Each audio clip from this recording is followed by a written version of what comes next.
Una vez terminada la anamnesis, vamos al siguiente apartado de nuestra exploración a nuestra atleta, en la cual la estructuramos esta exploración en tres grandes bloques.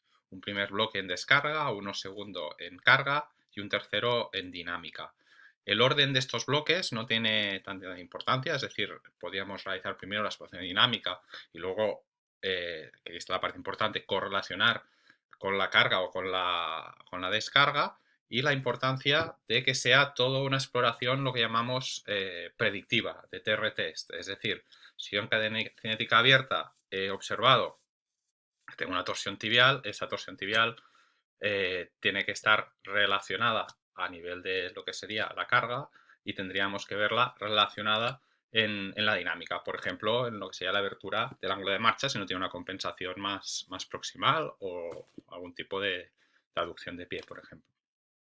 Entonces, el concepto este de tres grandes bloques donde se tienen que relacionar entre ellos para también dar más fuerza a esa relación. Cuando la encontramos, pues tenemos más objetividad de que eso que hemos mirado realmente es como es en realidad. A partir de ahí yo lo estructuro, esa exploración, en 10 grandes puntos, ¿vale? Se pueden ampliar, se pueden reducir.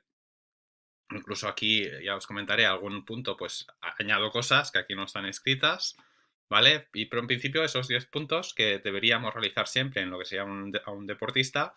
Por un primer punto tendríamos la movilidad de la cadera, un segundo punto la discrepancia o no de longitud de extremidades, un tercer punto ver el ángulo rotuliano y ver esa estabilidad rodilla con algún test funcional.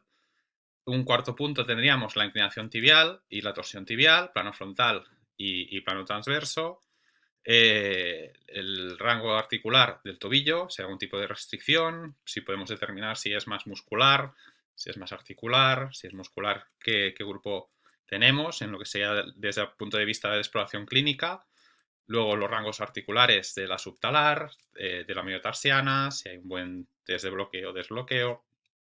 Luego iríamos a un apartado importante de lo que sería caracterización del pie, lo que se llama morfología del pie, lo que denominamos taxonomía triplanar, ¿no? La relación antepié-retropié, cómo se comporta en los tres planos.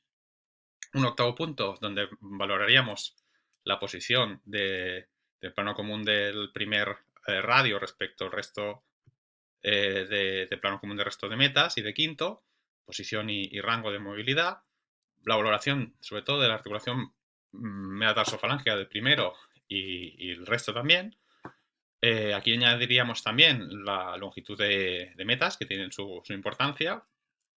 Y por último, la posición cabeza, tronco, pelvis, lo hemos estabilizado, descrito así, ¿vale? Con la valorometría estática, de qué relación tiene, ¿no? Lo que sería ese posicionamiento global del cuerpo.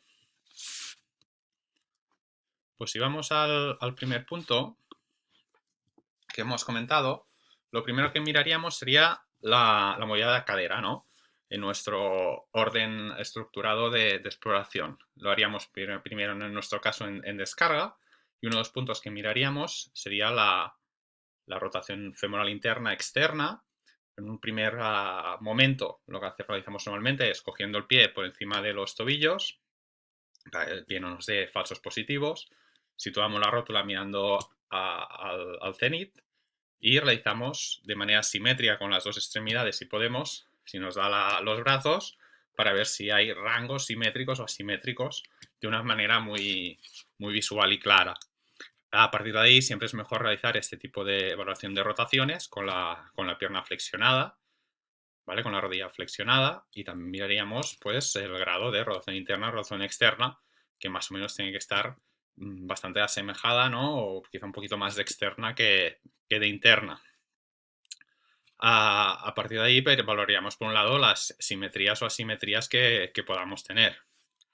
Ya que estamos en esta posición, ya que nosotros vamos a realizar la exploración desde una perspectiva de valoración de rangos articulares, y podemos valorar también a la vez balances musculares, un punto interesante al valorar el siguiente punto, que en lugar de rotación serían lo que sean flexiones de cadera, pues valorar conjuntamente algunos flexores, ¿no? Aquí en cadera tenemos flexores de lo que del principal que tendríamos sería el psoas, tendríamos el recto anterior, tendríamos el tensor de fascia lata, sartorio.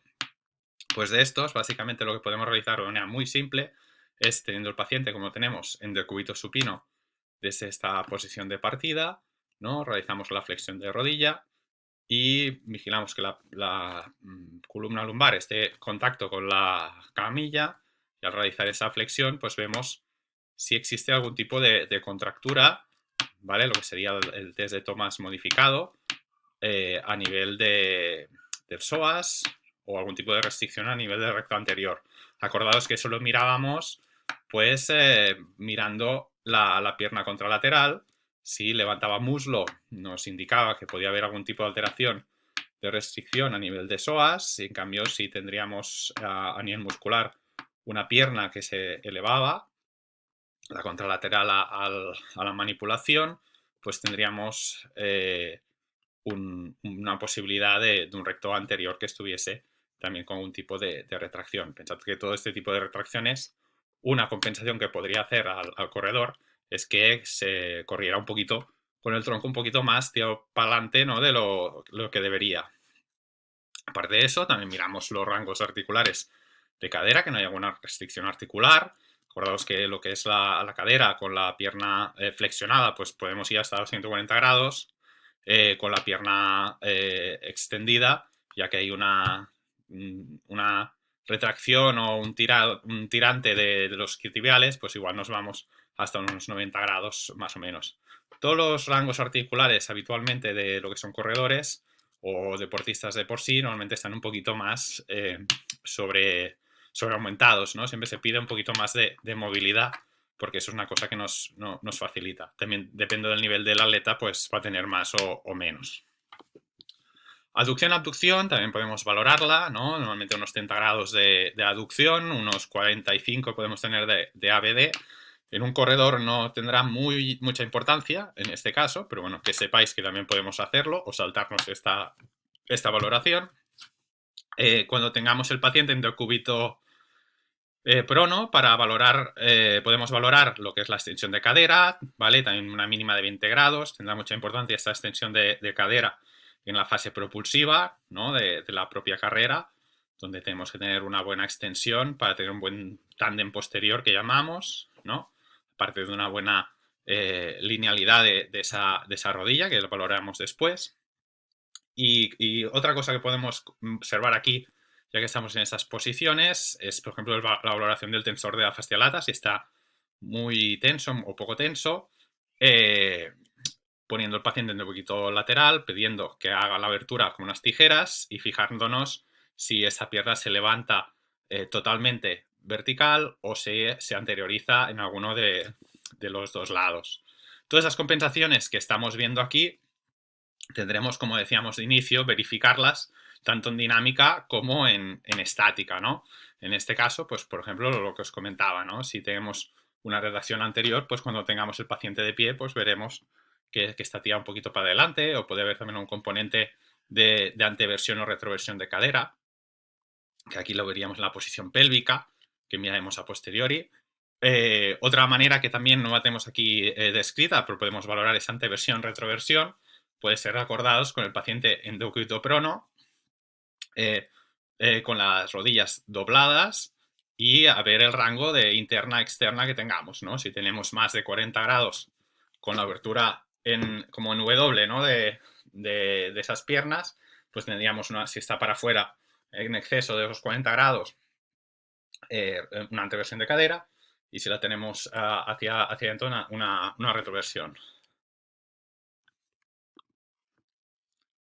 El siguiente punto que valoraríamos ahí sería la discrepancia de longitudes de extremidades, ¿no? La pierna más larga que la otra.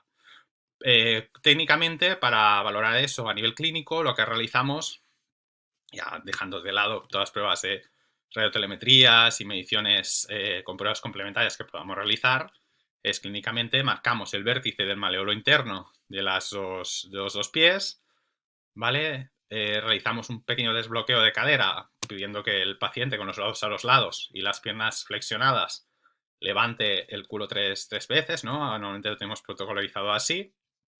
Y a partir de ahí hacemos una extensión y miramos las dos posiciones que hemos marcado en los vértices maleolares, que pueden salirnos simétricos o asimétricos. Para hacer lo que es la medición propiamente, con una cinta antropométrica nos puede ir muy bien. Esas cintas que en el primer tramo no están marcadas ya con el 0, sino tenemos un tramo para poder cogerla bien esa cinta, pues cogemos el vértice de la cresta ilíaca anterior superior. Acordaos, esa cresta, que en hombres siempre es más superior, en mujeres es un poquito más inferior, ¿no? Es un poquito más distal. Y marcamos ese punto y lo unimos al maleolo interno, que teníamos el otro vértice marcado. Hacemos exactamente lo mismo con el contralateral y con ello lo que conseguimos es tener la medida de las dos longitudes de extremidades. Con la otra espina, lógicamente. También podemos hacer otra comprobación que también está descrita para medir las piernas, ¿no? Como podría ser hacer desde este mismo maleolo, este punto del vértice del maleolo, al ombligo. Si tenemos ahí una diferencia, podemos nosotros hacer una pequeña discriminación si la diferencia a nivel de longitud de extremidades viene por un problema de tibia, de longitud de tibia asimétrica o femoral. En ello podemos usar un test muy sencillo, ¿no? El test de Alice-Galeazzi, que lo que hacemos es que desde la visión frontal pedimos al paciente que junte los pies y flexione las piernas y miramos frontalmente si vemos una tibia más alta que la otra, ¿no? Este test nos puede ser bastante fiable en ese sentido, si tenemos los talones bien colocados, los pies bien colocados, ver si tenemos una tibia más alta que la otra. A nivel sagital también nos podemos fijar si hay alguna un fémur, una pierna en este caso lo veríamos más adelantada que la otra, que nos podía dar la sospecha, no tendríamos la garantía, pero nos podría dar la sospecha que hay también alguna alteración femoral.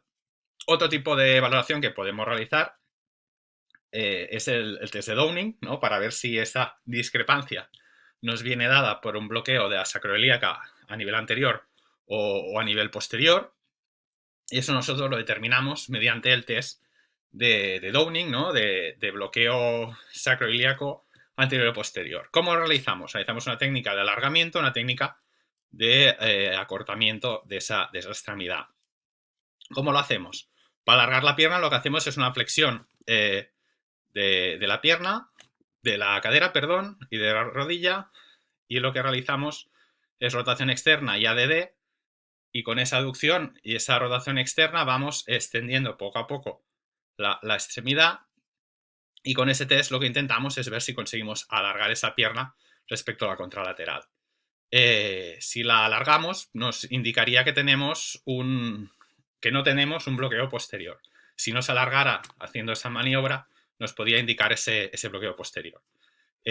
Siempre para hacer la otra pierna y para repetir la prueba en la misma, hacemos esa posición de flexión brusca de cadera y de rodilla para hacer el borrado, ¿no? Digamos, de información. Hacemos exactamente lo mismo con la pierna contralateral y luego hacemos el test de acortamiento, ¿no? Que sería también con esa flexión, rotación interna y ADD, ¿no? Para alargar ABD, para acortar ADD, y realizaríamos la maniobra de acortamiento, que si nos acorta, querría decir que no hay bloqueo anterior, y si nos acorta cuando hacemos la maniobra, que tendríamos un bloqueo anterior sacroiliaco que nos generaría este tipo de discrepancia. Globalmente, lo que son la discrepancia de longitud de extremidades, acordaos que nosotros estamos valorando si hay una discrepancia real, ¿no? Es decir, cuando hacemos la medición clínica, lo que indicamos es si tenemos nosotros una pierna más larga que otra, pues no sabemos el por qué. El test Alice-Galeazzi sí que nos puede determinar en parte si es, por ejemplo, de tibia, ¿no? De una tibia más larga que la otra, nos puede hacer sospechar de fémur, pero por otro lado podemos tener nosotros la valoración de la sacroiliaca, si hay un bloqueo, que sería un test funcional, y luego cuando tengamos el paciente en carga, que también tendremos que valorar este punto, tendríamos que ver si es una discrepancia de longitud funcional o estructurada. ¿De acuerdo?